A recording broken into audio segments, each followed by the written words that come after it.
Sri Guruji astro TV நேயர்களை உங்களை வணங்குகிறேன், வரவேற்கிறேன், வாழ்த்துகிறேன். சமீப காலத்தில் பார்த்தீங்கன்னா ஜோதிட சாஸ்திரம் பெருமளவில் வளர்ச்சி அடைந்திருக்கு. நிறைய பேர் ஆராய்ச்சியில் இறங்கியிருக்காங்க. பழைய மனிதர்கள் அல்லாமல் புதியவர்கள் பார்த்து நிறைய ஆராய்ச்சி பண்ணிட்டு இருக்காங்க. இந்த கிரகம் இங்க இருந்தா என்ன செய்யும், இந்த கிரகத்திற்கு எந்த இடத்தில் அடைப்பு ஏற்படும், பிறந்த நிமிடத்தை வைத்து, லக்னத்தை வைத்து, திதியினை வைத்து, இப்போ ஒவ்வொன்றையும் வைத்து தோஷங்கள், யோகங்கள், எந்த இடங்கள் அடைப்பட்டிருக்கிறது, எந்த நட்சத்திரம் பாதகத்தை ஏற்படுத்தும், எந்த இடம் பாதகத்தை ஏற்படுத்தும், எந்த ராசி பலன் கொடுக்காது, எந்த காலகட்டம் எதிர்மறையாக இருக்கும், எந்த காலகட்டம் சாதகமாக இருக்கும், ஒரு பெரிய கடல் போல இப்ப விரிந்து கொண்டிருக்கு. இந்த நிலைப்பாட்டிற்கு ஜோதிட உலகம் வந்த பிறகுதான் ஜோதிடத்தின் மீதான நம்பிக்கை அதிகரிச்சிருக்கு. அதற்கு காரணம் என்னன்னா, இதற்கு முன்னதான் பாத்தீங்கன்னா நிறைய கதை விட்டுட்டு இருப்பாங்க. எதுவுமே தெரியாது, வெளிப்படையா சொல்ல போனா எதுவுமே தெரியாது. இப்பொழுதும் அத்தகைய நபர்கள் நிறைய பேர் இருக்காங்க. பஞ்சாங்கத்தை பார்க்க தெரியும், குரு இங்க வந்துட்டாரு, ராகு இங்க வந்துட்டாரு, சனி இங்க போயிட்டாரு, உங்களுக்கு நல்லா இருக்கும், யோகம் வந்துடுச்சு, இது சொல்ல தெரியும். ஆனா அந்த இடத்திற்கு அவர்கள் வந்த பிறகும் கூட அந்த ஜாதகருக்கு யோகம் கிடைக்குமா என்பதை அந்த ஜாதகத்தை வைத்து பார்த்தால் மட்டும்தான் தெரிந்து கொள்ள முடியும். எல்லோருக்கும் எல்லா கிரகங்களும் யோகங்களை கொடுப்பதில்லை. ஜாதகம் என்பது மையமானது. பிறந்த நேரம், பிறந்த திதி, பிறந்த கரணம், பிறந்த தசா புத்தி, இப்படி இந்த பஞ்சாங்கத்தில் உள்ளடக்கிய அத்தனை அம்சங்களும், இந்த 9 கிரகங்களும் சஞ்சரிக்கின்ற நிலை, 9 கிரகங்களும் பார்த்து கொள்கின்ற நிலை, பகையாக இருக்கின்றார்களா, நட்பாக இருக்கின்றார்களா, எதிர்ப்பாக இருக்கின்றார்களா, எப்படி உச்சமாக இருக்கின்றார்களா, ஆட்சியாக இருக்கின்றார்கள், நிறைய பார்க்கணும். இப்ப திசாபுத்தி நடைபெறுகின்ற போது அந்த திசாபுத்தி அந்த ஜாதகருக்கு யோகமாக இருக்குமா, அது பாதகாதிபதி திசையா, யோகாதிபதி திசையா, மாரகாதிபதி திசையா என்பதை பார்க்கணும். அப்ப ஏன் நம்ம இந்த அளவுக்கு பேசிக்கிட்டு இருக்கோம்? தொடர்ந்து பாத்தீங்கன்னா, குறிப்பாக நான் பேசுகின்ற போது தெளிவாக சொல்லி வச்சிருக்கேன், இந்த ஜாதகருக்கு இந்த நேரம் இப்படி இருக்கும். அதே நேரத்தில் தெளிவான ஒரு கருத்தை ஏன் சொல்வேன்னா, ஒரு யோக பலன்கள் நடக்க போவது சொல்வது போல இந்த நேரம் உங்களுக்கு எதிர்மறையாக பலன்கள் இருக்க போகிறது என்பதை சொல்லி ஆகணும். சொன்னா மட்டும்தான் அந்த ஜாதகர் கொஞ்சம் விழிப்போடு எச்சரிக்கையோடு இருக்க முடியும். அதை என்னுடைய அடிப்படையாக நான் வச்சிட்டு இருக்கேன். நல்லதை மட்டும் சொல்றதில்ல, எதிர்மறையாக இருக்கின்ற காலகட்டத்தையும் சொல்வதுதான் என்னுடைய வேலை. ஒரு மனிதரை பார்த்தீங்கன்னா அப்படியே குளிர வச்சுட்டு கூடாது.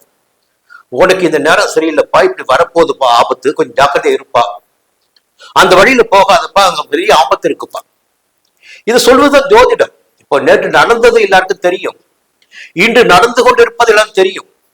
இப்ப நிறைய பேர் கிரகங்களை வைத்து பேசிக்கிட்டு இருக்கும். இப்போ ஒவ்வொரு அரசியல் பிரமுகர்களுக்கும், மிகப்பெரிய VVIP என்கிற பெரிய பிரமுகர்களுக்கும் ஜோதிடர்கள் என்பது நிச்சயமாக உண்டு. இப்போ சட்டசபையில பாத்தீங்கன்னா எதிர்கட்சி தலைவர் கமெண்ட் அடிச்சார், ஜோதிடர் சொன்னாதான் அந்த ஃபைலை திறப்பீங்களா.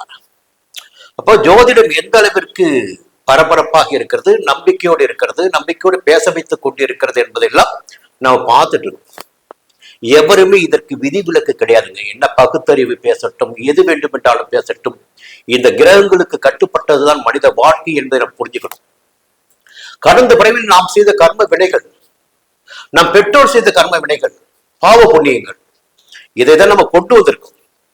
அப்போ இந்த நேரத்தில், இந்த காலகட்டத்தில் பாத்தீங்கன்னா ஒரு ஜாதகருக்கு ஒரு இடம் பார்த்தீங்கன்னா யோகமான இடமாக இருக்கும். ஒன்றினை இறைவன் கொடுத்து விடுவான், காலம் கொடுத்து விடும், கிரகங்கள் கொடுத்து விடும். அதே நேரத்தில் வேறு ஒரு இடத்தில் அங்கே ஒரு பிரச்சனையை உருவாக்கி வைக்கும் இந்த காலமும் கிரகங்களும். இது கிடைத்தால் அது கிடைக்காது, அது கிடைத்தால் இது கிடைக்காது.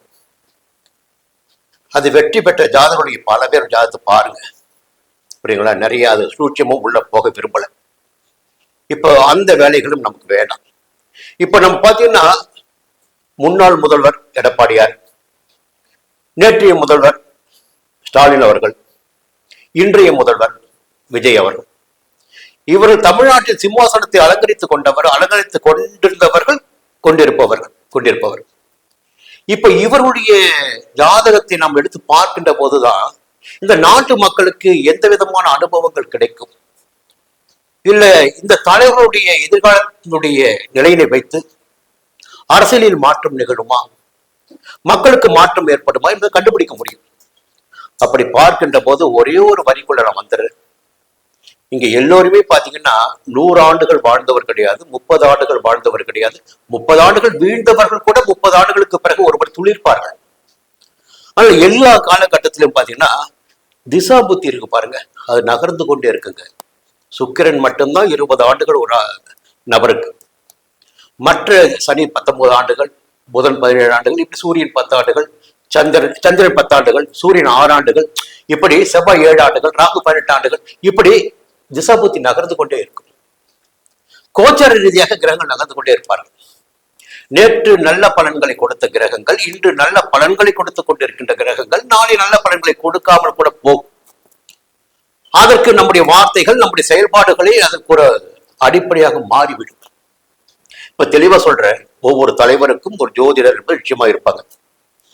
இப்ப நான் சொல்ற தகவல் சரியா தவறா என்பது அதை அவங்க முடிவு பண்ணிட்டு, முதல்வர் அவருடைய ஜாதகம் கடகராசி, பூசம் நட்சத்திரம் என்று அறியப்பட்டிருக்கிறது.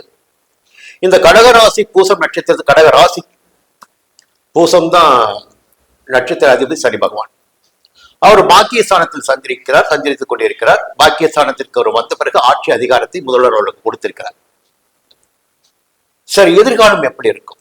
சனி அங்கேயே இருப்பாரா, பாக்கியஸ்தானத்திலேயே இருப்பாரா என்பது ஒரு கேள்வி. அதற்கு மேலாக இன்னொரு தகவலும் இருக்குங்க. பாக்கியஸ்தானத்தில் அவர் சஞ்சரித்தாலும் அதற்கு முன்னதாக அவர் சந்தித்த நெருக்கடிகள், போராட்டங்கள் என்பதெல்லாம் மிக அதிகபட்சமானது. அது கரூர் சம்பவமாகட்டும், எல்லா சம்பவமாகட்டும். காரணம் என்னன்னா, அந்த 8ஆம் இடத்தில் ராகு இருந்து கொண்டிருக்கிறார், அஷ்டமஸ்தானத்தில் ராகு சஞ்சரித்துக் கொண்டிருக்கிறார். இப்பொழுதும் பிரச்சனைகளும் போராட்டங்களும் இப்பொழுதும் இருக்கத்தான் செய்யும். அடுத்து எதிர் வருகின்ற காலம் நவம்பர் 13 பெரிய அளவில் எல்லோரும் எதிர்பார்த்து கொண்டிருக்கிறோம். ஏன்னா கிரகங்களிலே வலிமையான கிரகங்கள் ராகு கேது மட்டும்தான். அந்த ராகு கேது இடம்பெயர்கின்ற போது இன்று இருக்கின்ற நிலை நாளை இல்லாமல் போகும். அப்போ இன்னும் குறிப்பாக சொல்ல வேண்டும் என்றால், கடகராசிக்குள்ள கேது வரப்போறார். எந்த விதமான பூகம்பங்களையும் பிரச்சனைகளையும் நெருக்கடிகளையும் கேது ஏற்படுத்துவார் என்பது எவருக்குமே தெரியாது. அவருடைய கர்ம வினைக்கு ஏற்பத்தான் அந்த பலன்கள் இருக்கும். பொதுவாக ஜென்மராசிக்குள் கேது சஞ்சரிக்கின்ற போது சூனியம் வைத்தது போல வாழ்க்கை மாறும். போராட்ட நிலையை சந்திக்க வேண்டியதாக இருக்கும். மனம் குழப்பம் அடையும், தெளிவில்லாத நிலை உண்டாகும். எல்லாவற்றிலும் ஒரு இழுபறியான நிலை இருக்கும். என்ன நடக்க போகிறது என்ற ஒரு அச்சம் மனதிற்குள் இருக்கும். அந்த நிலையினை நவம்பர் 13க்கு பிறகு கேது கொடுக்க போகிறார் இன்றைய முதல்வர் விஜய் அவர்களுக்கு. அதே நேரத்தில் 7ஆம் இடத்துக்கு ராகு வருவார். அஷ்டமஸ்தானத்தை விட்டு 7ஆம் இடத்துக்கு ராகு வருவார். அந்த ராகு 7ஆம் இடத்திற்கு வருகின்ற போது நண்பர்கள் வகையில், நண்பர்களால், மேலும் மேலும் நெருக்கமான நண்பர்களால் இவருக்கு சில சங்கடங்கள் ஏற்படுவதற்கு வாய்ப்புகள் உண்டு. யாரை இவர் பெரிதாக நம்பிக்கொண்டிருக்கிறாரோ அவரால் இவருக்கு பிரச்சனை ஏற்படுவதற்கு வாய்ப்புகள் உண்டு.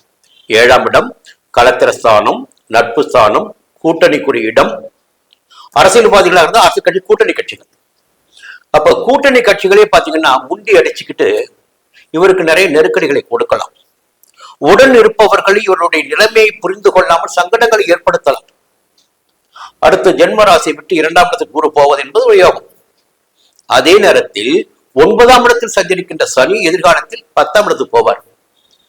இப்ப எல்லா பிள்ளைகளும் பேசிட்டு இருப்பீங்க, இந்த ஜோதிடம் பத்தி அடிப்படை ஒரு விஷயம் தெரியாதவங்க பேசிட்டு இருப்பீங்க.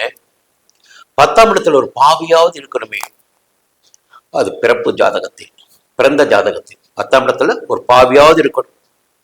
ஆனா கோச்சார ரீதியாக 10ஆம் இடத்திற்கு ஒரு பாவ கிரகம் வருகின்ற போது அந்த 10ஆம் இடம் என்பது ராஜ்யஸ்தானம், தொழில் ஸ்தானம், கர்மஸ்தானம் எல்லாம் அது 10ஆம் இடம் தான்.